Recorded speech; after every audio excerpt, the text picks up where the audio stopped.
Hai geng, dengar kata inilah motor yang menjadi viral dan juga trending.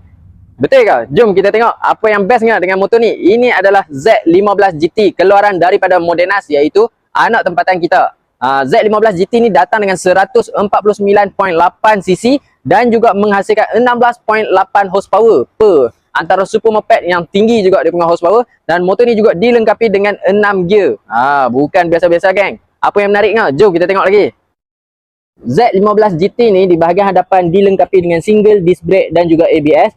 Datang dengan brake caliper double piston, fork menggunakan fork teleskopik. Lampu hadapan adalah fully LED siap dengan lampu DRL. Dia punya meter adalah digital meter. Okey, siap ada USB di sebahagian belah kiri menggunakan sistem keyless. Dah ada hazard light, okey. Kill switch di sebahagian sebelah kanan. Lampu belakang juga adalah fully LED. Signal pun LED geng. Motor ni monoshock dia daripada brand Kayaba.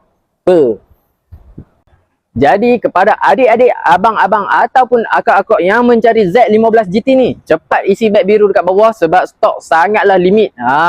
Okey. Dan kami pula ada buat promosi sempena hujung tahun. Okey, jangan lupa isi beg biru dekat bawah. Kita jumpa dalam video seterusnya. Alright, bye bye.